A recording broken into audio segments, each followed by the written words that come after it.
खूब आपको पता, वृंदावन गए थे, 11 रुपया बिहारी जी ने चढ़ाया था और अमुक किया, ऐसा किया, ये सब गर्व है, ये सब हरि विमुखता है। जो हरि सम्मुख जन करते हैं वो तो पर्दा लगा के करते हैं, छपवा के थोड़ी करते, वो छिपा के करते कि कोई देख ना पावे कि हमने हरि जी को क्या भोग लगाया।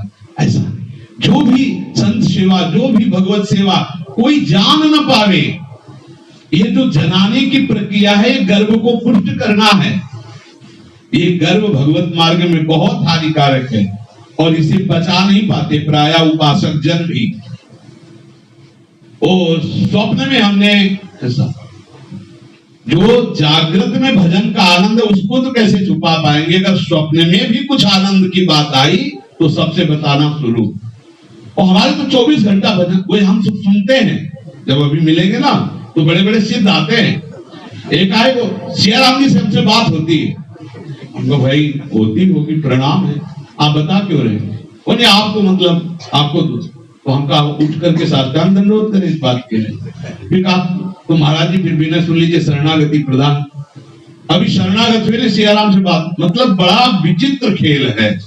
कितने ऐसे आते हैं, हमें तो अधिकतर सिद्धों के दर्शन ही होते हैं, साधक तो बहुत कम मिलते हैं, बहुत कम मिलते हैं, नहीं तो प्राय अपनी स्थिति बताने वाले जाते हैं। वहां जो बात होती है जिससे मिलने के लिए आते हैं तो अपनी स्थिति हमको बताने वाले मिलते हैं कि अब तो ऐसा होता है, ये यहाँ माथे पे हर समय चलता रहता है, आज्ञा चक्र में रहता है, पर प्याज लहसुन नहीं छोड़ सकते।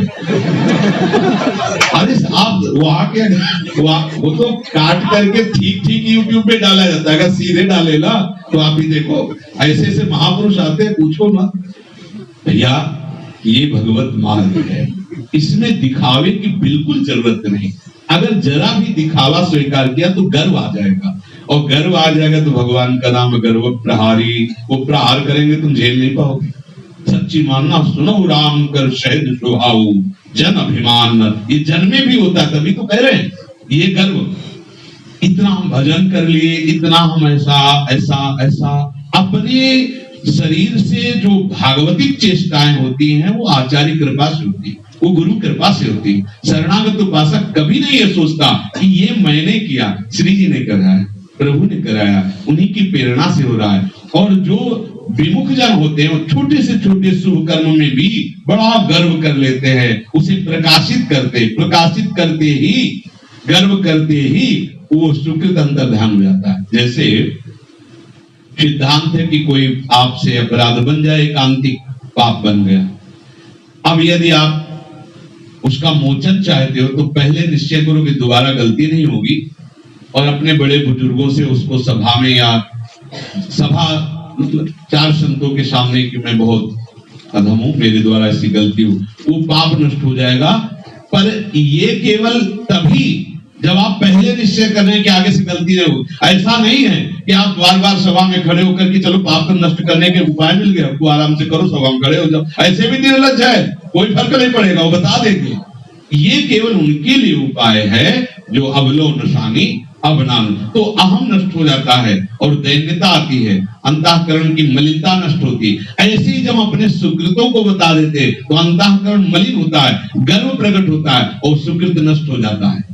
अब बोलो, कोई भी सुकृत कितनी मेहनत से करते हो और उसको आप एक क्षण में नष्ट करके केवल गर्व से आप आनंदित होना चाहते हो, तो जो गर्विष्ठ है उनसे बचने की जरूरत है, क्योंकि ये संक्रामक रोग है। आप में भी गर्व आने लगेगा यदि उनका देखो दैन्य संतों का दर्शन करते ही दैन्यता आती, क्या आती? कैसे भी हो आपका मन होगा इनके चरणों में प्रणाम करें, आगे ना दैन्यता। जहां गर्विष्ठ जनों का संग करेंगे तो गर्व आने लगेगा। लोभ मद मत अगाधा, ये जो लोभ के मद में अगाध रूप से मत बने हुए हैं, ऐसे दुष्टों का दूर से ही परित्याग करके श्री राधा हरि के भजन करने वालों का भजन करना चाहिए।